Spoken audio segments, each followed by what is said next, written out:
All right. Hi, everyone. My name is Dave Warner. I am a senior experience designer at Adobe working on the Character Animator team. That video you were just seeing talking about Pinfold and the live broadcast they did with that was done with Character Animator, as we've seen with a lot of things. Character Animator recently with The Simpsons used us, My Little Pony, Twilight Sparkle, and Pinkie Pie used us for a live event. Teenage Mutant Ninja Turtles, a bunch of other things that I'm going to show you later. So we're seeing a lot of people use Character Animator more and more, but what I wanted to show you today was a little short that I made using this little monster character named Seer. I had this little 2-minute short I made called Monster Camp. And this is just something, I don't consider myself an animator by any stretch of the imagination. I just like to draw monsters and make funny faces and voices. And luckily, it turned out okay. So I'm going to show you the short video I made. Then I'm going to show you some examples of how people have used Character Animator recently. And then we'll dig into some of the details about how I got this final piece together. So here's the video. Let's hope the sound works. Welcome back, Monster Campers, and hey, make sure you like and subscribe, ring that bell, donate to our Patreon, join the conversation with #MonsterCamp, swipe up on Instagram, and visit our sponsor and save 20% off a king-size mattress with offer code MonsterCamp. Well, the fall season is headed our way faster than a Yeti on an e-scooter, and that means a bunch of y'all are going to want to be making s'mores. So today, we're going to teach you how to roast the perfect marshmallow. Now first, instead of a metal skewer or something fancy pants like that, I definitely recommend just using any dirty old stick you see on the ground. I find that bacteria colonies and tongue splinters really enhance the tasting experience, you know? Okay, so next you gotta get the mallow close to an open flame. Don't go touching it now. Just ease her in there real slow and nice like it. Oh, dagnabbit. Nah, it's okay, no big deal, just a little rogue flame there. Happens to the best of us. All right, let's just get ourselves resituated here with another mallow in the chamber, and all right, the rodeo's back in town. Now, the important thing to remember here oh, cheese and biscuits. So just inch her on in there real slow, real delicate, and well, I'll be a gopher in an outhouse. That just defies the laws of physics. Whoa, now she's a hot one there. Oh, good gravy, I'm in a pickle now. Real pickle. Sweet tea and peach cobbler, she's a hot one. Ouch! Ah! Oh man, Jiminy Christmas. Not bad. Well, folks, I gotta say that did not go as I was intending, but we had some fun along the way. Got some quality time with Mother Nature, got a few second-degree burns, and ate a few carbonized sugar pillows. So overall, I chalk this one up as a success. Y'all come back now. We'll see you next time on Monster Camp. Yeah, save me, Blake Shelton, save me. So, pretty dumb. But it was fun to put together, and the workflow to put something like this together is pretty easy. Number one, it helps if you can make funny voices like, hey, my name's Seer Monster, whatever. That was actually based off of my neighbor. He actually, when he got frustrated, would say cheese and biscuits and stuff like that. So it's great to have like funny voices to base your characters off of. But this is the basic workflow that works really well for Character Animator. So I designed my character in Photoshop. You can take any Photoshop or Illustrator file, so you don't need to learn new drawing tools or anything like that. Just use these industry standard tools and create a character. And I just organize it in a particular way. A head group that includes eyes and pupils and mouth shape and all of that stuff. I'll show you in a little bit how all this works. And then I did my voiceover in Adobe Audition. So I got everything tracked out and, had my background track, those beeps that happen, some of the sound effects, and then the main vocal track. And then I brought it all into Character Animator. So you can take a vocal track, like I did in Audition, drag it into Character Animator, and with just one click, you can analyze that audio and do all the lip sync automatically. So all of the animated mouth shapes, all of that stuff just happens with one click. It's really easy. And then you do performance capture animation. So I'm just moving my head around. Actually, let's just show really quick, just to give some context of how this is working. So here's the character in rig mode. And then when I go into Character Animator, let's turn the camera on and turn the microphone on. Now you can see I'm doing performance capture with this character. So as I'm moving my eyebrows, as I'm blinking, as I'm moving around, as I'm talking, Character Animator is analyzing this webcam image and this microphone and translating it into an animated character. And then the cool thing is he's got a bunch of these things we call triggers, which I'm going to go into a little bit as well. So if I want his eyes to be wide open, I just click this button. If I want to be happy instead of sad, I click this button. If I want his eyes to, have some different expressions, I can do this or that. And I've also got these things called replays, which are just little poses that I can click to have him move between various things, including this one, which is a 10-second animation where he gets his marshmallow burnt, he blows onto it, it poofs, he eats it, and it's done. And that's just one button to do that entire animation. And while that's playing, I can still talk, I can still move my head, I can do other things and add it on top of it. So I think for a lot of people, animation has always felt, oh, that's not something we can do. That takes too long. That's too expensive. But then you put them in front of this, and they're like, well, wait a second. I can talk and I can move. I've got a face. I've got a voice. I can do this. And so that's the really nice thing is Character Animator makes this animation feel more accessible, and it's just a faster workflow to be able to do this sort of stuff. So, and then as I was showing here, the nice thing is. You can then, if you want to add extra details, drag it into Premiere Pro or After Effects to dynamic link it. And so I can make my character with an alpha channel, bring it in, and then add all these extra graphics. So the trees and the birds flying and all that extra stuff in the background in the Monster Camp video, that was all done in After Effects. And so this is a really nice workflow because it's all linked. So I don't have to re-render things. If I wanted his, the monster's fur to be green instead of purple, I could change it in Photoshop. That's automatically going to link to Character Animator, automatically going to link to After Effects. It makes changes and edits really easy. Just to show some examples of how people are using Character Animator in interesting ways. This guy, Mads, he's a YouTuber, and he's got over 100,000 subscribers, and he uses Character Animator to bring these videos to life, and he does them pretty often. He reacts to new video game trailers coming out or new things happening. He tells these interesting stories. He has dancing poop, apparently. So you can do this in Character Animator. It's a revolutionary product. And it's been really helpful for him because, YouTube, the algorithm, you want to keep making new videos all the time. And if you're just doing traditional animation, it's going to take a long time to get there. But with Character Animator, it's a lot easier to get content quicker and react to current events in a faster way. This was great. ESPN actually did something where they were talking about The Rock and Roman Reigns, I think, doing this thing in Hobbs and Shaw, the movie that just came out, the Fast and the Furious movie. And they did an animated version of something that was happening in it where he accidentally hits a cameraman in the face with a hammer.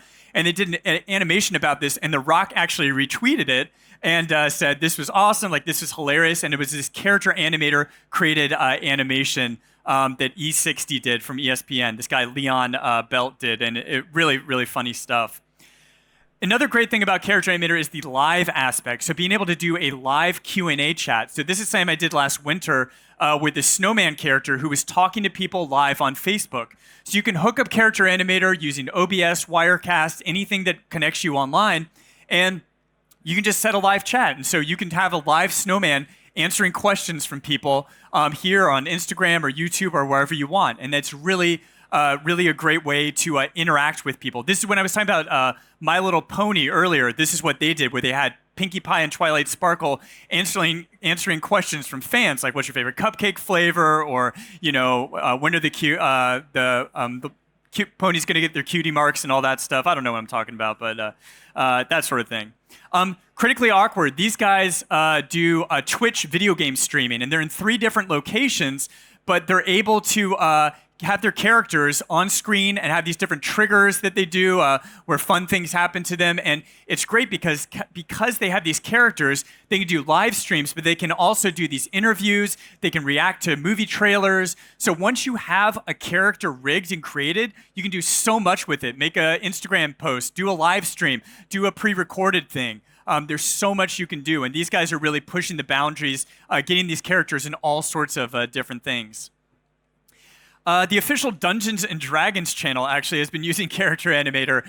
They've been doing these game streams on Twitch, and this is Binwin Bronzebottom, I believe is his name, and he and his friend Crowy play. We actually had the people who made these, Scott Kurtz, come on and do at Comic-Con in San Diego last year, or earlier this year, I should say, talk about how they did this and kind of the reaction to it. And it's been really great. People really love this character, and he's got a nice little following that's happening there. Nickelodeon did something really awesome with Character Animator. They did this live VR setup where they took Character Animator characters of the Teenage Mutant Ninja Turtles. I believe it was Raph and Donatello, or maybe it was Michelangelo, I forget. And they put them in a 3D environment and had people put VR goggles on to feel like they were on the rooftops of Manhattan talking to the actual voice actors who do the voices in the show and feel like they were there, talking to the turtles. So imagine you feel like you're on the rooftops of this animated world. You have these characters that you take over, and then the turtles are talking back and forth to you. As a kid, if I was talking to Optimus Prime in a virtual world, that would have made my life. But it's awesome to be able to do this sort of innovative stuff. Once you have a character, you can send it out to stuff like the Unreal Engine or 3D engines or live broadcast or whatever you want. There's a lot of really cool possibilities there.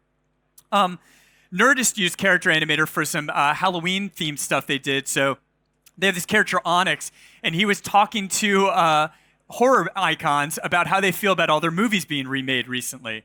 And it's a great premise, and they've got a lot of characters, and normally something like this would have taken weeks and weeks to get done, but with Character Animator, it was really easy. They rigged up the characters, they figured out all the triggers and stuff like that, and the lip sync happens automatically. It was a really easy and quick workflow. So something that would normally take weeks took a matter of days for them to put together, which is great.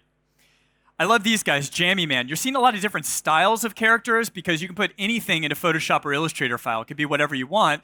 And so these guys used a 3D rendering program to put these characters together, brought it into Photoshop and Illustrator, and then added some 2D characters like the bear comes up and the squirrel is throwing money for some reason. I forget why. But they did this whole, back and forth animation, and it's a really nice little piece that they did for a public broadcasting channel.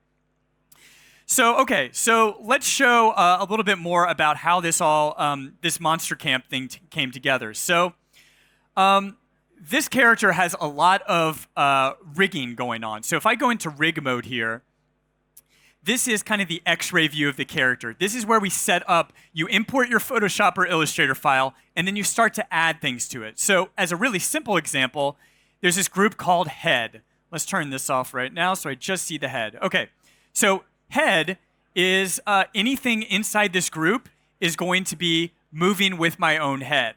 If I call something eyebrow or pupil inside, those are things that Character Animator is going to understand. When I move my pupils, when I move my eyebrows, it's also going to do the same thing. So when I go back to here to record mode, I can see that all that stuff is working as I would expect, and it just happens automatically. It's great. Now, you've got a few options here, like the arms, for example. You can add, if you say where the elbows and the shoulder and the wrist are, that gives us enough information to know kind of the angles that arms should have. And so we added this behavior called, this thing you can add to your character called arm IK, arm inverse kinematics, which will make the elbow bend in realistic ways, and it'll be a lot better so your character's elbows aren't looking all weird and all over the place like that. I'm not very flexible, but trust me, that's what it looks like. So the arms you actually drag with the mouse or fingers on a touch-enabled device, but then you can also set up those poses like I was showing you before, pre-record them, and get them to look pretty good. And then these things, sticks, these are just easy little things. You just draw these little sticks in here, and it makes a basic bone structure for the character. So if I turn on the mesh view here, I can kind of see how we're determining how these things are going to bend. And this is what it looks like without a stick, so there's a lot of bendy parts. And if I drag a stick in here, now it's going to be a little more rigid in that part, and that gives some room for the bending in the elbow. So it's going to be a little bit better that way. So just a way to rig the arms. Okay. I feel like the most important part about making a dynamic character, making a character that looks pretty good are these things, triggers, that I was showing earlier. So for example, to really sell this guy being in the scene, I added a glow trigger. This is a really simple thing, but you'll notice it's adding a little bit of a highlight and a shadow to the character to make him look like he's there in front of the campfire. And this is just what we call a cycle layers animation. So let's go here into rig mode and see how that was done. So in the original Photoshop file, I believe it's it's in several places here, but let's just take like the head. And there should be this group called Glow. Okay, so Glow is, let's turn that off, is just 2 layers in Photoshop. So it's just this layer and this layer. I just drew the same yellow thing twice. And then I added a blending mode. So let's go back here to where this was. The blending mode is passed through. So I think it just added a transparency. And then I added what we call a behavior. A behavior is kind of the brains of the character. So when you bring in a character by default, you get some default behaviors. Face, you want face to probably move. Eye gaze, you probably want your eyes to move. Lip sync. But then you can add extra behaviors to your character to give them extra powers. If you want your character to walk, you add a walk behavior. If you want your character to breathe in and out, you add a breathe behavior. So you can make your character as simple or as complicated as you want.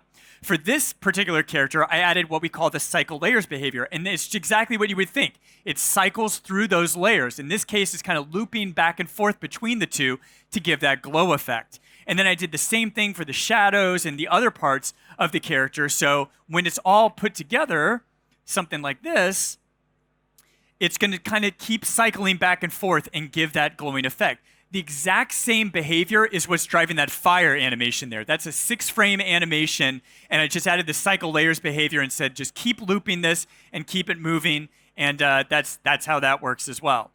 So all this, all this stuff works nicely together, and that's the really nice thing is when you combine performance capture with frame-by-frame animation, you can do some really, really cool stuff when you do it all together.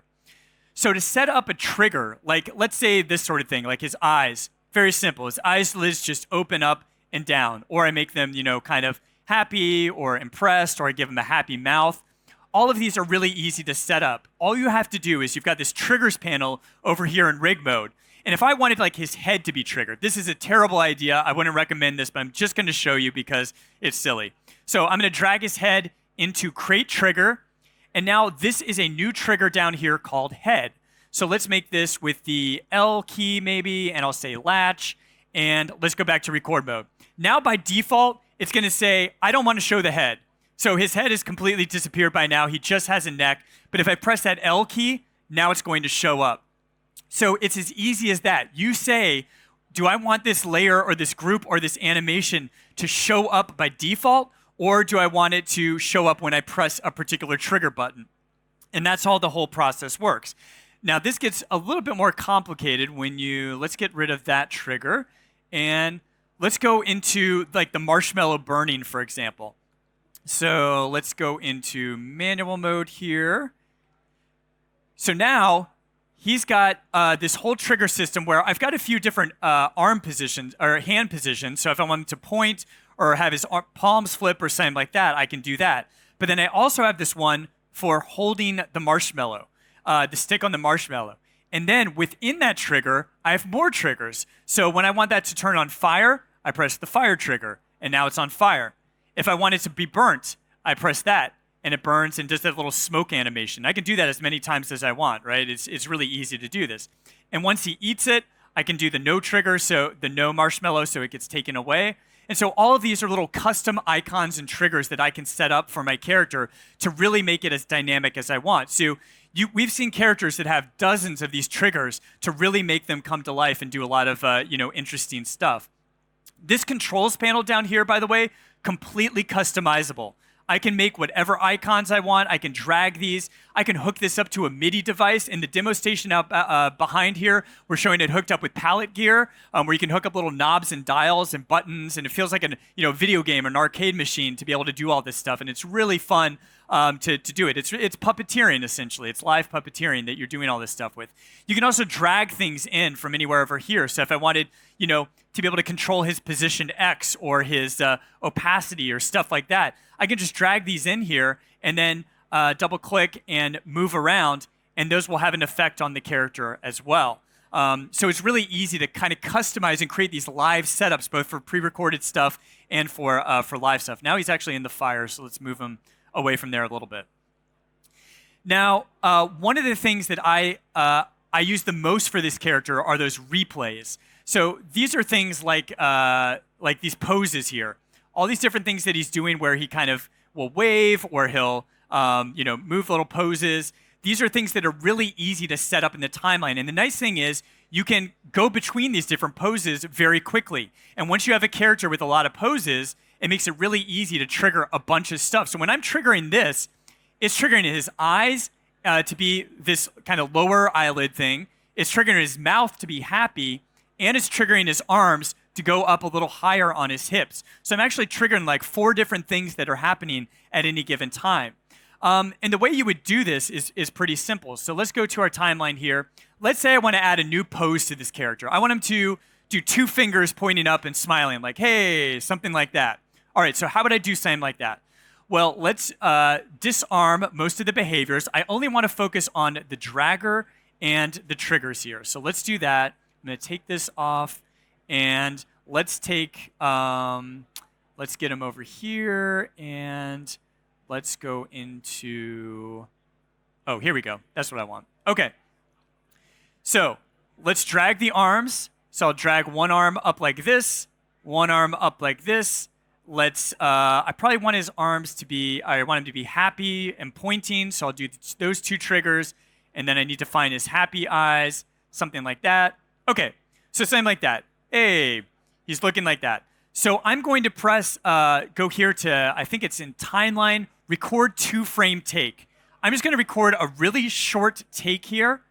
And this is what I'm going to use as my replay. So I'm just going to kind of select these different elements here that I got in the timeline. And I'm going to drag them out.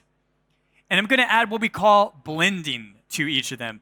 When you add a blend, all I'm doing is dragging these little ins and outs. And it just means when it goes from one pose to the next, it's not just going to be like that. It's going to be a gradual blend. And I can make that as fast or as slow as I want. So it's all going to look fluid when I play it back, hopefully.